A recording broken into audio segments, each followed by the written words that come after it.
आपली आजी, पणजी तेव्हापासनं चालत आलेली महाराष्ट्रीयन रेसिपी ती म्हणजे कोणती? तर वाफोळी. हो, तर यापासून बनते मस्त अशी वाफोळी. आता ही रेसिपी हल्ली लुप्त होत चाललेली आहे. म्हणजेच वाफोळ्या तर बनतात, पण या ताडफळापासून आता बनत नाहीत. आता बघा ना, मीच ही रेसिपी माझ्या आजीच्या हातून खाल्ली होती. आता मला सुद्धा ते आठवत नाही. तर असं वाटतं की त्यांच्यासोबतच या रेसिपीसुद्धा लुप्त झालेल्या आहेत. तर म्हटलं चला पुन्हा एकदा आपण आजीच्या आठवणींना उजाला देऊ. तर आज मस्त अशी या ताडफळापासनं आपण छानशी वाफोळी बनवणार आहोत. तर त्यासाठी आपल्याला ही पिकलेली ताडफळं लागणार आहेत आणि मग त्यापासून बनवणार आहोत ही आपली आजीची रेसिपी म्हणजेच महाराष्ट्रीयन पारंपरिक रेसिपी म्हणजेच वाफोळी. तर इकडे मी 3 ताडफळं आणलेली आहेत. तर हे काय करायचं आहे, आपल्याला पहिला स्वच्छ धुवून घ्यायची आहेत आणि सोलून घ्यायची आहेत.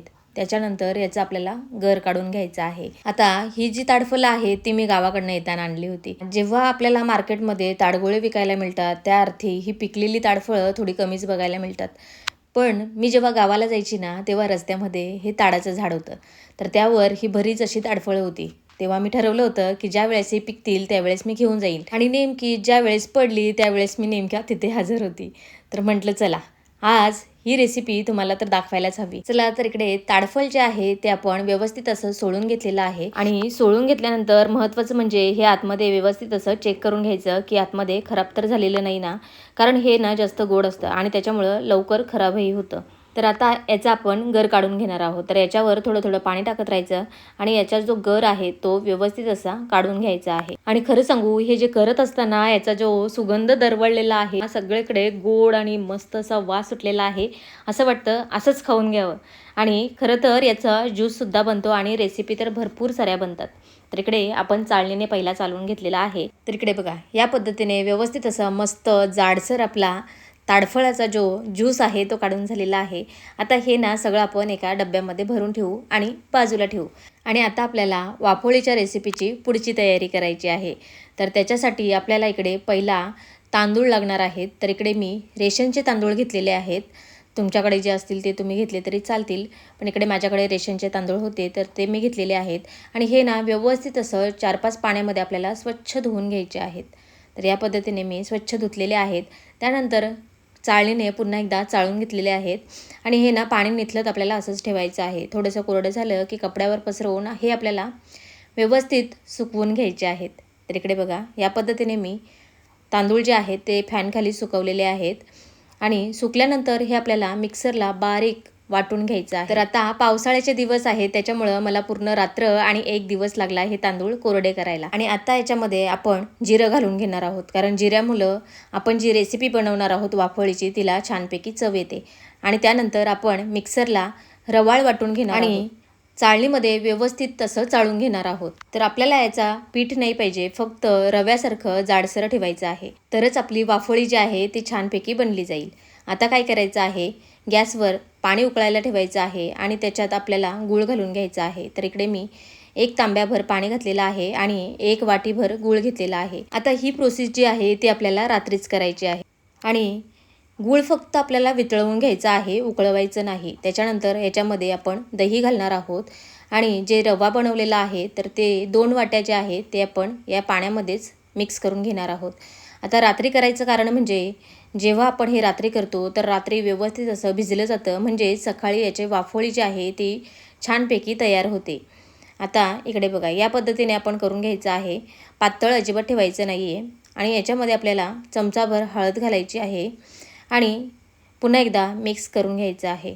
तर तुम्हाला मी दाखवते इकडे बघा या पद्धतीने आपलं जे मिश्रण आहे ते झालं पाहिजे. एकदम जाडही नको आणि एकदम पातळही नको.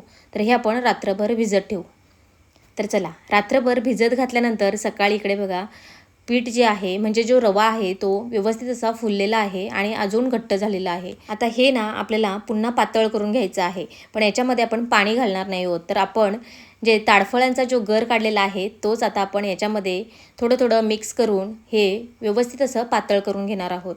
म्हणजे आता आपल्याला याच्यामध्ये पाणी वापरायचं नाही आहे. तर यामध्ये आपण जो ताडफळाचा गर काढून ठेवलेला आहे तोच थोडं थोडं टाकून हे आपल्याला जेवढं पातळ हवं आहे तेवढंच पातळ करून घेणार आहोत.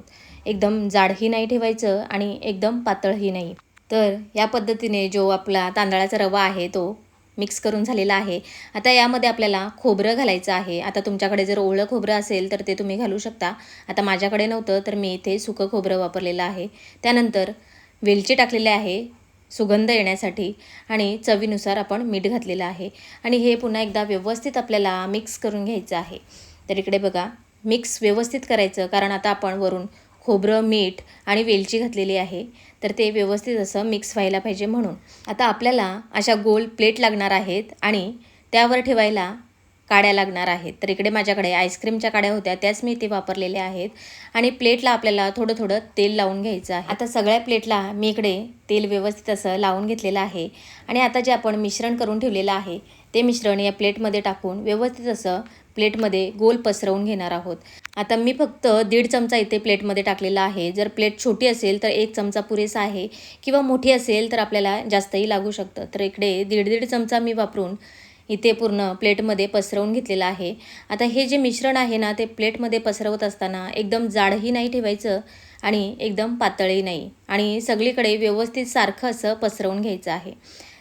तर इकडे अशा 4 प्लेट माझ्या झालेल्या आहेत.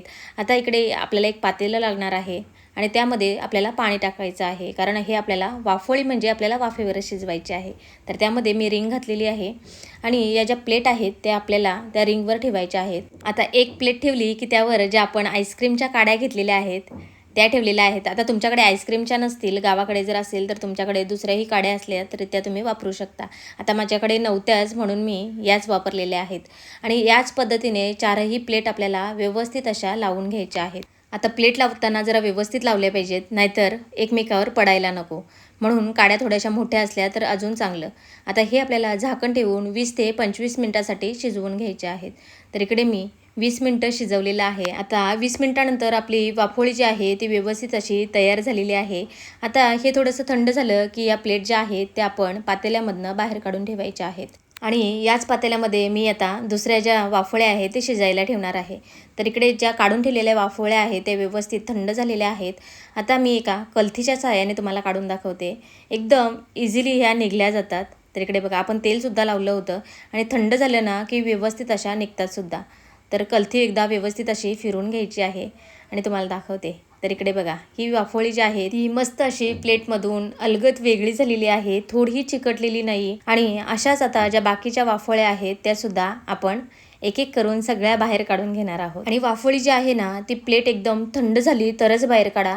गरम असताना जर आपण काढायला जाऊ तर कदाचित मोडूही शकते आणि थंड झाली की कसं मस्त अशी प्लेटमधून व्यवस्थित अलगद अशी वेगळी होते. तर इकडे बघा अशाच आपल्या सगळ्या वाफोळ्या ज्या आहेत त्या मस्त अशा तयार झालेल्या आहेत. आणि खरंच या वाफोळ्यांना जो ताडगोळ्यांचा सुगंध सुटलेला आहे तो अप्रतिम आहे. असं वाटतं कधी एकदा ह्याचा आस्वाद घेते. तर इकडे प्लेटभर ज्या आहेत त्या मी काढलेल्या आहेत, बाकी ज्या आहेत त्या मी शिजायला ठेवलेल्या आहेत.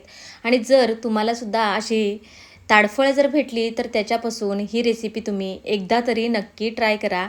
आणि कसं आहे ह्या ज्या पारंपरिक डिश आहेत त्या आपण बनवल्या पाहिजेत आणि खाल्ल्याही पाहिजेत. आपणही खा आणि आपल्या घरच्यांनाही खाऊ घाला.